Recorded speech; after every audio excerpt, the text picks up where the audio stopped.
Welcome back. Today is October the 19th, and we're going to continue here studying chapter 8, which is about the benzene ring and aromaticity. And so last time when we met, we explained these two problems here, A and B for problem 1. And we found that if a molecule is non-aromatic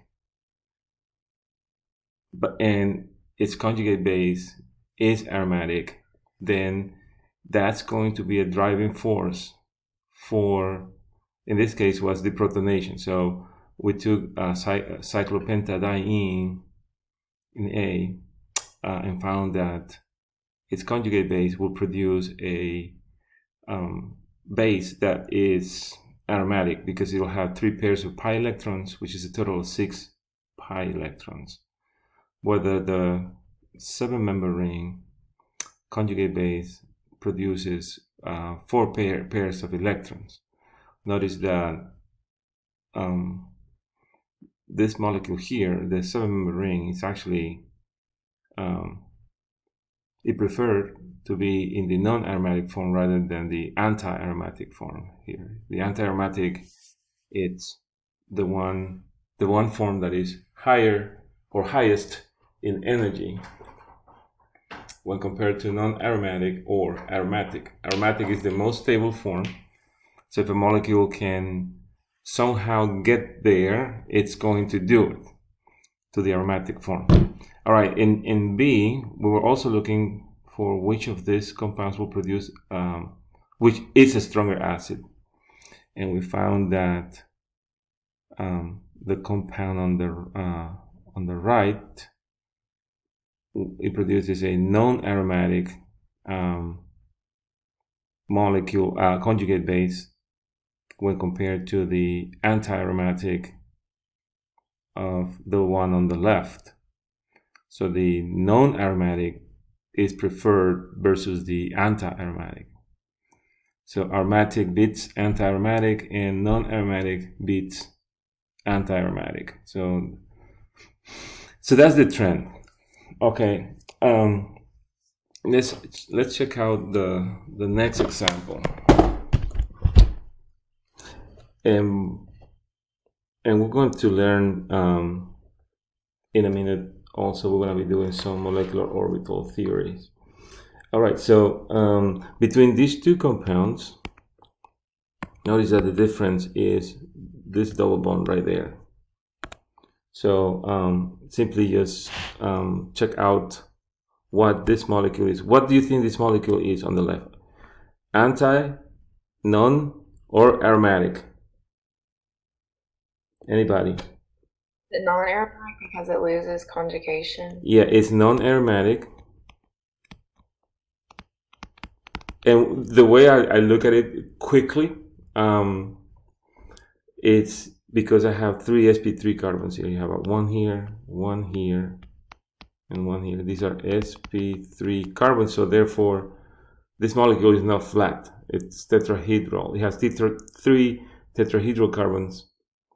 Therefore, it's non-aromatic. If it has an sp3 carbon, it's non-aromatic. This one also, right off the bat, is also non-aromatic because it has an sp3 carbon. So both are non-aromatic to start. However, this one right here has conjugation, but it's not fully conjugated thanks to this carbon. All right. But it does have conjugation to a certain point. So go like this. This area is conjugated, but it doesn't fulfill the 3 conditions for being aromatic. And this is one of them. This carbon right here is avoiding it from being fully aromatic. So it's non-aromatic also. These are 2 non-aromatics. So, however, let's check out the conjugate base of this, because it's asking us for which one is stronger acid of the two. And so the answer would be the following. So if I'm going to deprotonate, if I'm going to deprotonate the one on the left, check out what I get. Let me get another color pen. We haven't talked about this yet. I'm actually going to introduce this new term on chapter 9, but these carbons right here, let's do it right now. These carbons right here are called benzylic carbons.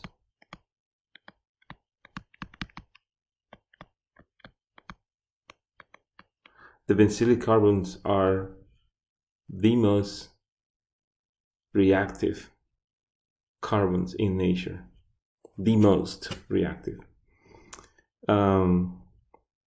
If not among the most reactive, but they're very, very reactive. And how do you differentiate a benzylic carbon? This is another benzylic carbon right here. A benzylic carbon is a carbon that is next to a benzene ring. This is a benzylic carbon. So like something like toluene, that's a benzylic carbon.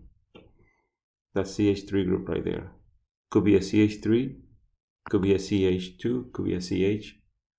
Any carbon attached to a benzene ring is a benzylic carbon. I'm just gonna draw it right now, and then I'm gonna delete that in a minute. But I just want you to know it could be there or it could be on the top. This carbon is also benzylic because it's attached to a benzene ring. In lab you did this, you made this, you had this compound, remember? Trityl alcohol.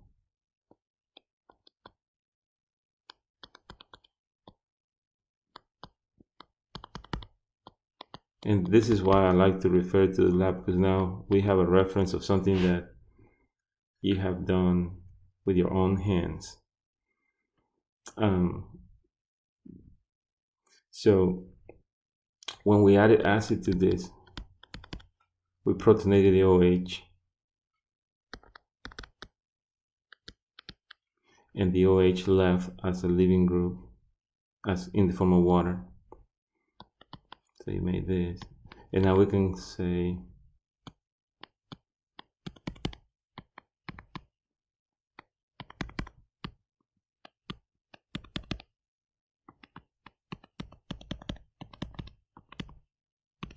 so this left, and we learned that this is an SN1 reaction, and we're gonna go in full mode on them when we start chapter 9, so I don't want you to worry about the terminology. So, but what made this reaction so successful?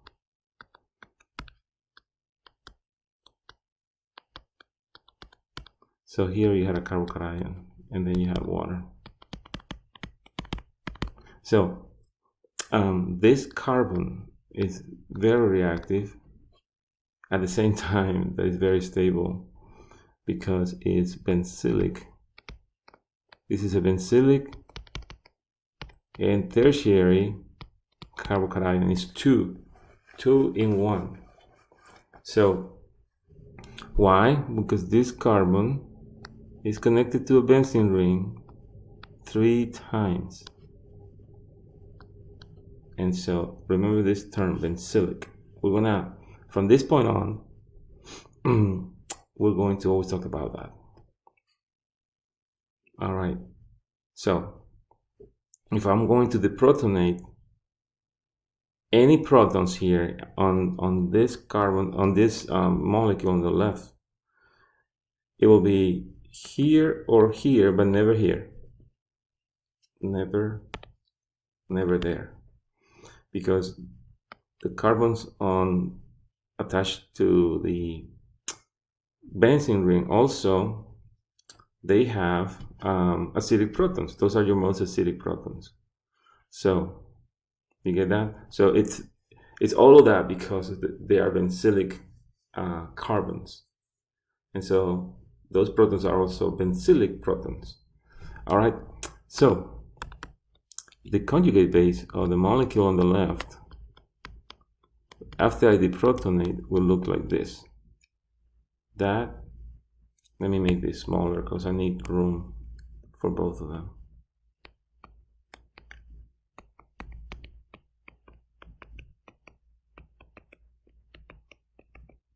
That is the conjugate base of the molecule on the left. I chose to do the one on the bottom because I want to match it with the molecule on the right. Now, the molecule on the right, the only protons that are available that are more acidic are those on the bottom. And so this molecule will now look like this. All right, at first glance, we know the molecule on the left side is non-aromatic. It stays non-aromatic. Why? Why do you think that molecule is non-aromatic? Well, it has four pairs of pi electrons.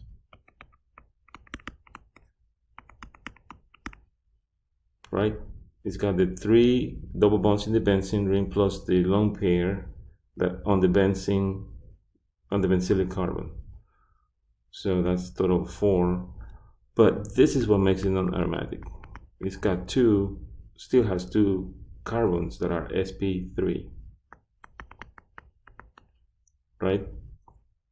So that makes it non-aromatic. What about the molecule on the right? How many pairs of pi electrons can you count?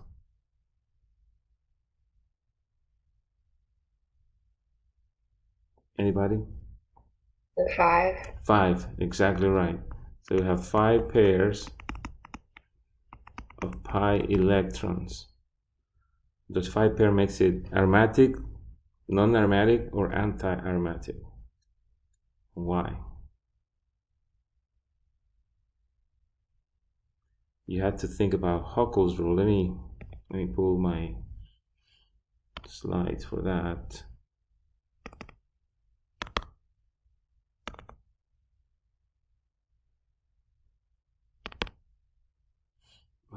Chapter 8.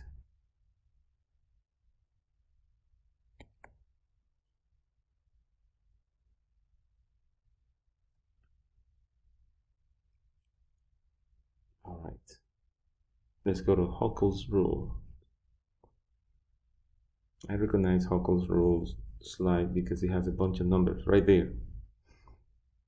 That one, come on, open it. All right, yeah. So we said that a molecule that is going to be aromatic has to fulfill these 3 conditions. It has to be cyclic, planar, and it's fully conjugated, and it has a full HOMO. Another thing that we can say is if it's conjugated, it will follow, if it's aromatic, it will follow Huckel's rules. And Huckel's rules states that 4n plus 2 is the number of pi electrons that a molecule will have. And if it's an odd number, it most likely will be aromatic. If it's if it's even numbers, if you get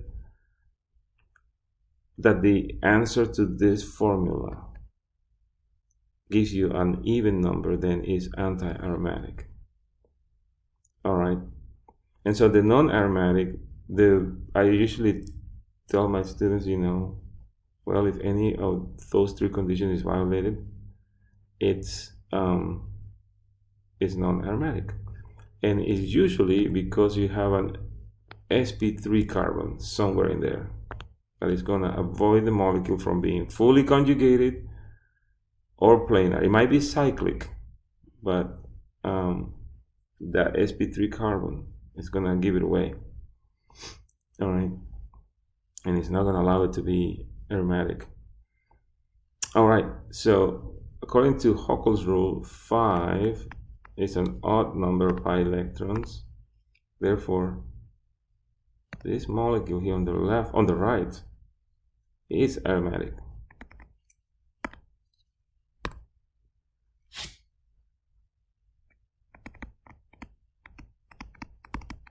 All right. So the answer will be, let's put this here, the compound on the right. Can you show where the 5 pair of pi electrons are? Yeah, sure. So we have 3 on the ring. Let's see, where is it? Hold on, give me a second. It's thinking. All right, 3 pi electrons on the ring. 1 more on the benzylic carbon on here. So that's 4, and then 5. So 1, 2, 3 here, 4, and then 5. So those are your 5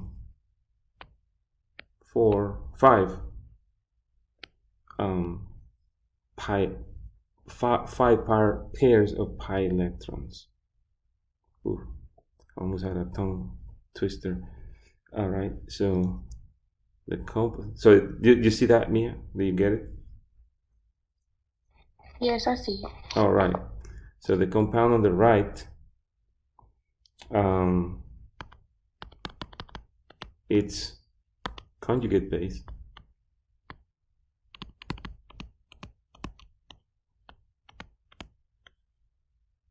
is aromatic because this compound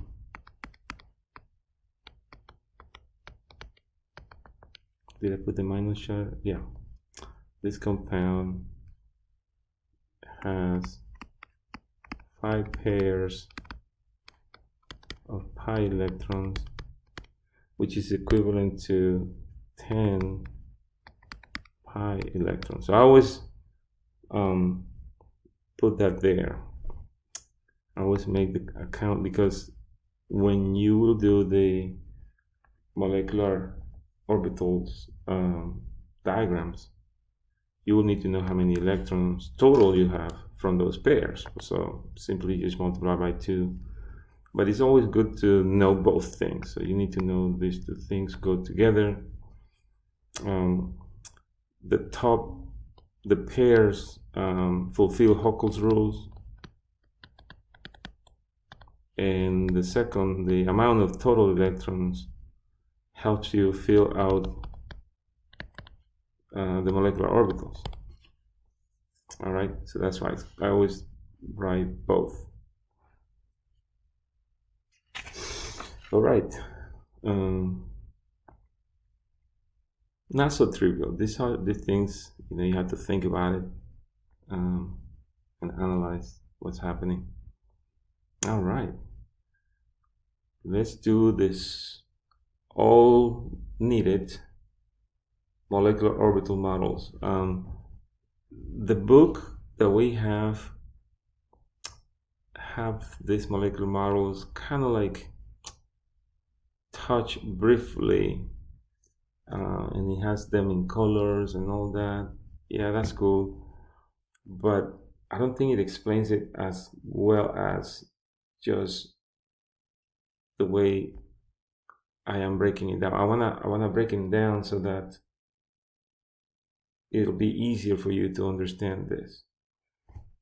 So, and also the book doesn't explain the Diels-Alders stereochemistry. It just tells you, oh, these bonds are up, these bonds are down, and that's why a lot of people don't know how to predict the Diels-Alders. But you will be able to, because I will make sure that you know that. All right.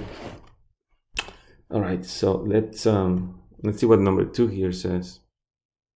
It says, draw a pi molecular orbital model energy level diagram for the following cyclic molecules below. So we have already 3 molecules given. Notice that some of them have plus, some of them have minuses. And then show the energy levels for the pi molecular orbitals of this species. So that's the first thing we're going to do, to show the energy levels of the pi molecular orbitals. Then we're going to label the molecular orbitals, for example, pi 1, pi 2, etc. Then third, we're going to show the electrons occupying these molecular orbitals. And then fourth, we're going to use the diagram, explain why, whether the compounds are either aromatic or anti-aromatic. I mean, this is a really, really great exercise for a paper test. I mean, I'll give you a problem like this. This will be worth like 20 points. But thanks to COVID, we're bound to just give answers based on what we have. We cannot be drawing molecules online or molecular orbitals for that sense. But what I want you to get used to, though, is if I give you a problem like this, you should be able to do the whole problem like I'm going to do now, and then find the answer from that. That's what I'm going to be doing. I mean, I'm going to ask you everything from the molecular orbital model, knowing that you will have to develop that on your paper and then transfer that answer on the screen of your computer when we take the next milestone. Is that clear? Is that something like, what I'm saying is I expect you to know how to draw these molecular orbital models, even though you're not going to be drawing them online, because you need to draw them to find the answers. Sorry, I'm drinking water. Don't think it's weird sound, but I'm just thirsty. All right, let's do the first one. Check out the shape of this molecule. It looks like a pentagon. This one also looks like a pentagon. So we'll have 5. For both of them, we will have 5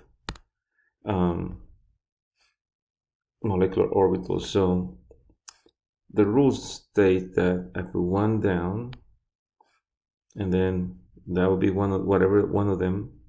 So I look at the number of carbons that my cyclic molecule has. In this case, it's 5. So I have 1 here, and then these 2 here, and then the mirror images of those. All right, so that right now, that looks like a 5-member ring. You see that? And we always put one of them low in energy, which that will be my pi 1. Pi 1 will be there. Then I go pi 2, pi 3. As soon as I pass 0, my 0 is my non-bonding area, but I don't have any non-bonding electrons here. So the next thing I have to do is the pi stars. This will be pi 4 star. And this will be my pi 5 star. All right. How many electrons? So I'm gonna do my little investigative count here. How many pi electrons this molecule has? How many? 2 pairs. 2 pairs. Very good. So it has 2 pairs. And of, let me write that down. We'll say 2 pairs of pi electrons, which is equal to 4 pi electrons. So then I'm gonna take those 4, and I'm gonna do, I fill the first level, 1, 2, 3, and 4. Now, another thing I want you to do is, from this molecular orbital diagram, where is the HOMO and where is the LUMO? Where is the HOMO? The highest occupied molecular orbital. Pi 2 and pi 3. Excellent. So the HOMO will be here. Therefore, the LUMO will be the lowest unoccupied molecular orbital. It's pi 4 star and pi phi star. All right. So so based on this, I'm going to write down what I have here. I have 4 pi electrons, which is a total of 2 pairs. How is the HOMO here? Is it fully filled or half filled?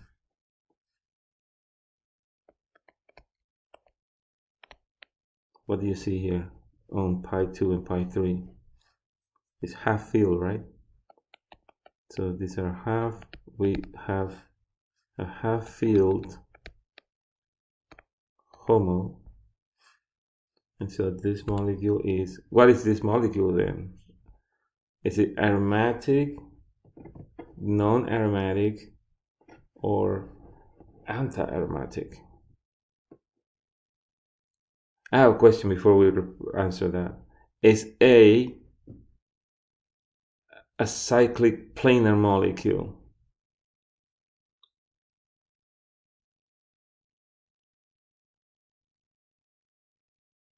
No, because of the positive charge. It is planar. So you have a plus charge.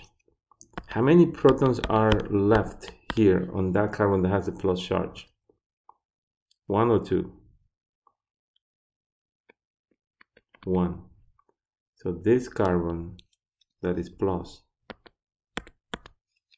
I'm gonna make the H right here. This carbon is sp2 hybridized.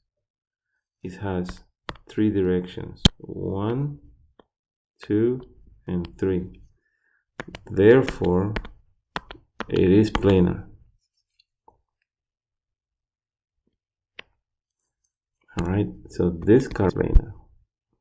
This carbon is planar. They're all planar now because they're all sp2 hybridized. You see that? That's why you need to think. And so, yeah, this molecule is flat. It's planar. Is it fully conjugated?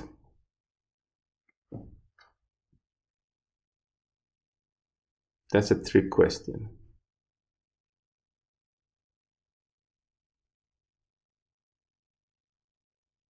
Is it conjugated? Anybody explains it?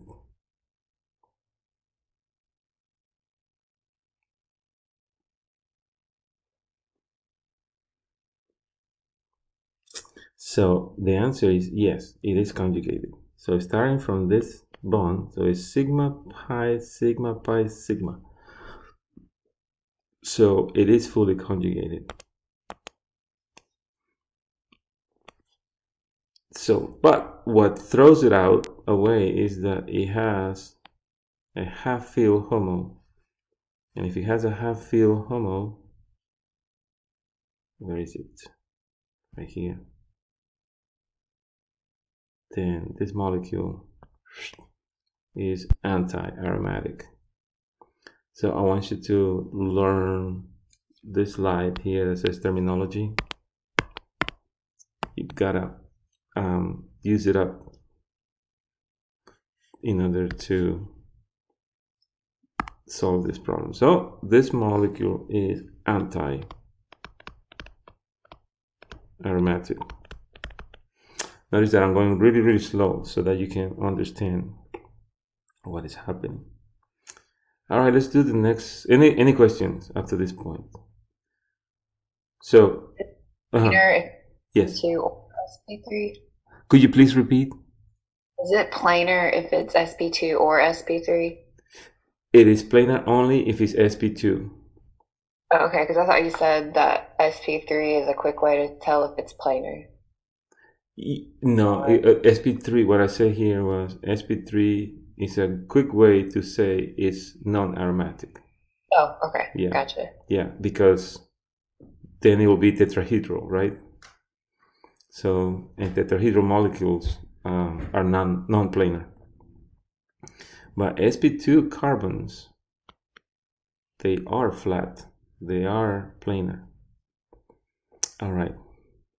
So, let's go over here and do the second one. Let's do B.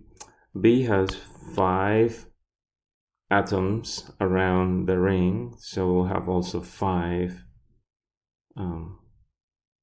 molecular orbitals. I'm gonna have to make them a little smaller. 1, 2. Oh, let me do a different color so they don't confuse you. So we'll start with the one on the bottom. So it will be 1, 2, 3, 4, and 5. So this is the best symmetry I can assign to 5-member ring. 1 underneath, lower in energy, and then 4 more that are going to be mirror image of each other. So then again, this will be pi 1, pi 2,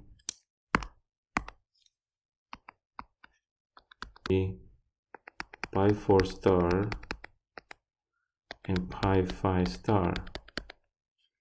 All right, and then I'm gonna fill this up with electrons. So let's do the count here. So how many pair of electrons do you see here on this molecule? 3. So there's 3 pairs of pi electrons. That's a total of 6 pi electrons. So I'm gonna write that down. So I have 6 pi electrons,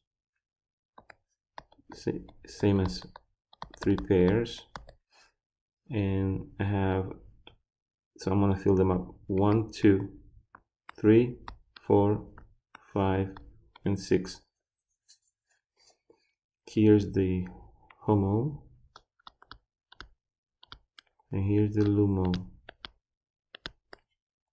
All right, and so this molecule, does it has a full HOMO?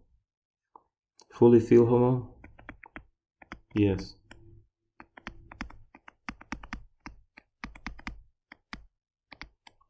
Is this molecule flat? Let's check it out. I still have an H here. I have a lone pair.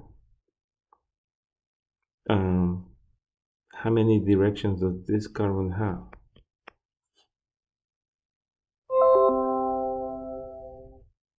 Right. So this carbon right here is also sp2,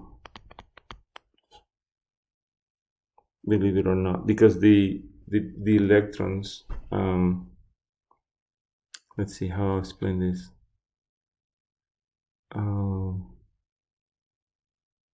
Let me think about this. No, this carbon is sp3. That carbon is sp3 because now you have a lobe that goes like that, and it has the electrons. But those electrons are up and down. So basically, let me draw that here.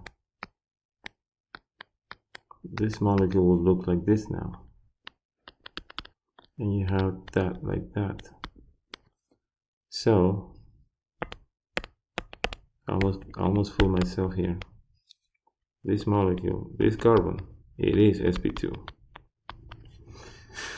Because notice that even though you have an extra direction, that direction is parallel to the p orbitals. You see that? It's not like coming off this way. It's not coming off that way. So this molecule is flat. This molecule is planar. And it's fully conjugated.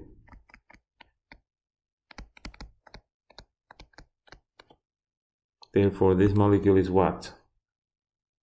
And according to Huckel's rule, you have an odd number of pair of electrons. This molecule is aromatic, anti-aromatic, or non-aromatic. What do you think? Is it aromatic? Yes, it is. It's aromatic. Very good. All right. So this molecule, the first one was like this.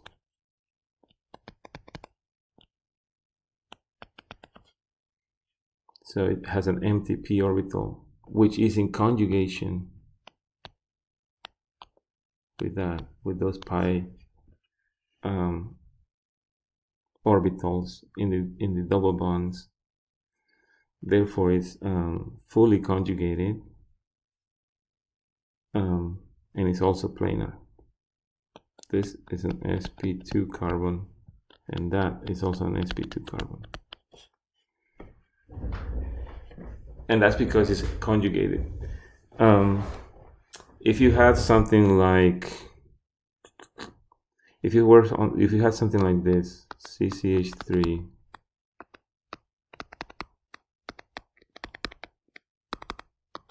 that's different. Now this carbon right here, because it's not conjugated, this is an sp3 carbon. Do you see the difference? There's no pi electrons.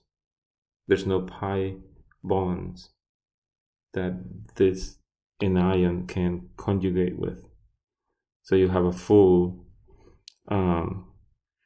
another direction.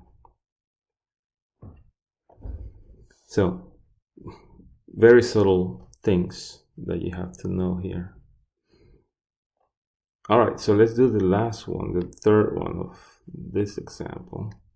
And we're going to be doing this molecule. So this molecule has how many carbons? Let's count from here. 1, 2, 3, 4, 5, 6, 7, 8, 9. Yes, 9. So on my scheme, let me do that. Let me do a different color. I'm going to have to start one low. This is going to be my pi 1. Then I have to put 8 more. So it'll be 1 here. 1, 2, 3, 4. That's a total of 5. And then the mirror images. 1, 2, 3, 4. That's as symmetrical that I can do this molecule. All right. I'm going to delete this. I need space. All right. So far we have seen this molecule here. This is the molecular orbital for this. Right here is the molecular orbital for the middle one. And now we're going to do the molecular orbital for something that has 9 carbons. Ooh.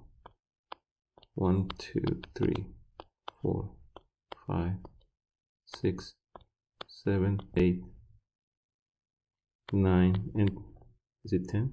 No. 1, 2, 3, 4, 5, 6, 7, 8, 9. That's good. So we'll have a double bond here, here, one here, and one here, and a plus there. All right, let's fill it up. How many pairs of electrons do you read? Notice that the minus charge adds 1 extra pair. The plus doesn't add anything. What the plus does is that it tells you it's in conjugation, like in here. I can show you there. It's an empty p orbital with no electrons. That's why it's plus, because you lost electrons. And losing electrons makes the compound more electropositive. All right. So 4 pair. Yes. 4 pair.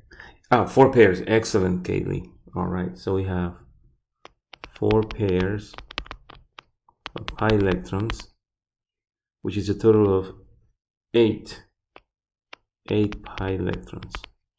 All right. I'm gonna write that down here too. So I have 8 pi electrons and 4 pairs,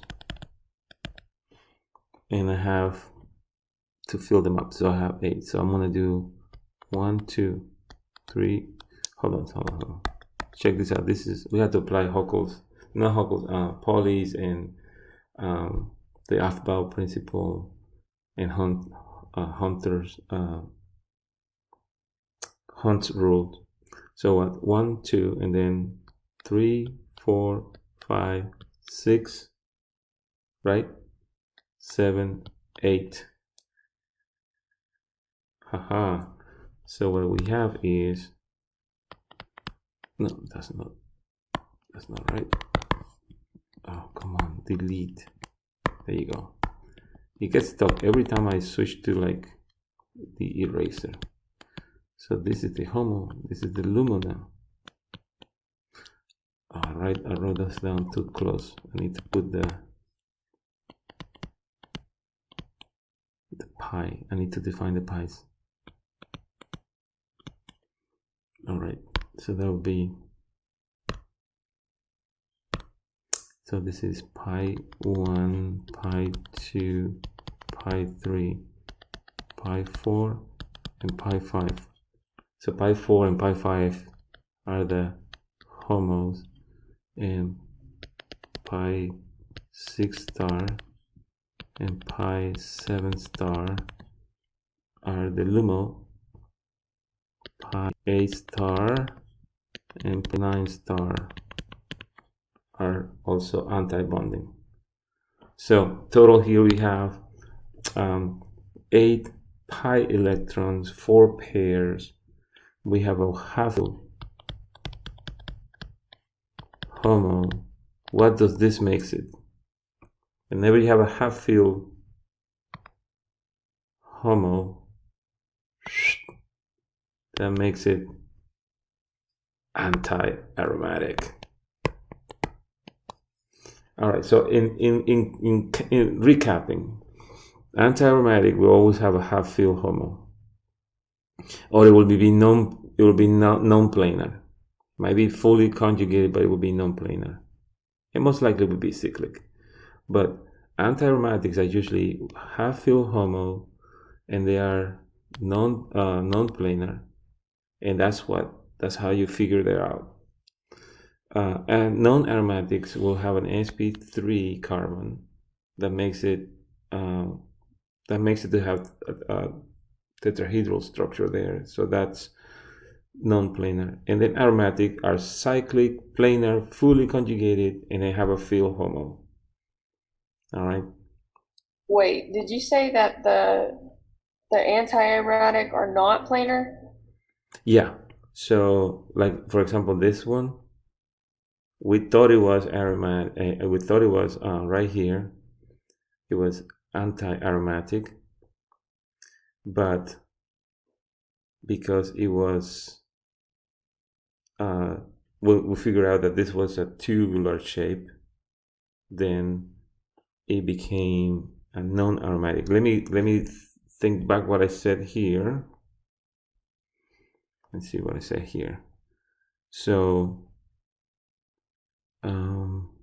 yeah, so you could have an anti-aromatic that is non-planar, and it might still be fully conjugated and cyclical. For example, let's see, like something like this could be, let's see, notice I say this one needs extra info. It's possible that this is cyclic, but because the ring is so large, it's not flat. It might become non-planar. You see what I'm saying? So if you have this molecule right now, with what we have seen here, it looks aromatic because it has a full HOMO,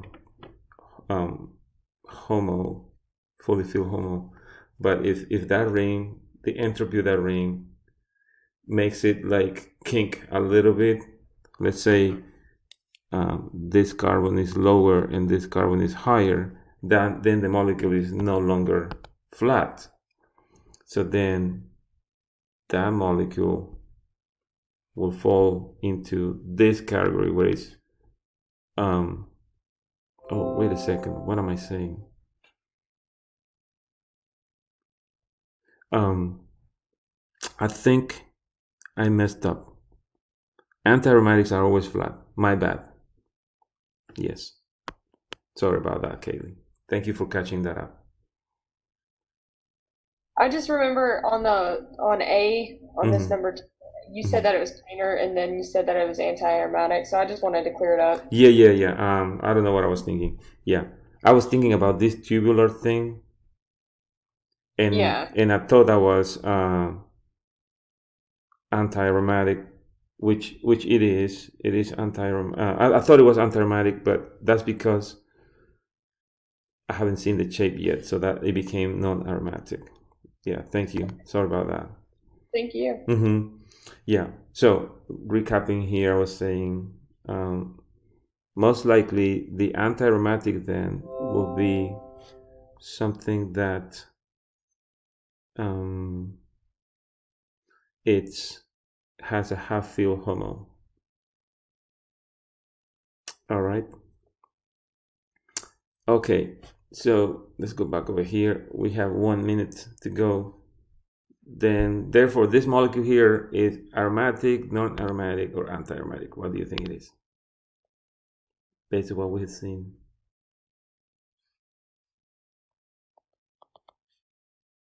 We'll start with an A there. So, half-fill HOMO, right? What does that make it?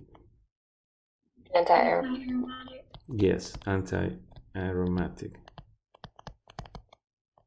Yes. All right. Thank you. I think I'm going to stop here. We did quite a bit. And we're going to continue doing more stuff on this. Problem 6, for example. Problem 6 is a problem that I took from an MCAT question. So, heck, we're going to be learning some cool problems here that could help you for, I don't know, maybe you might encounter one of these problems in an MCAT. All right. Have a wonderful day, guys. Let me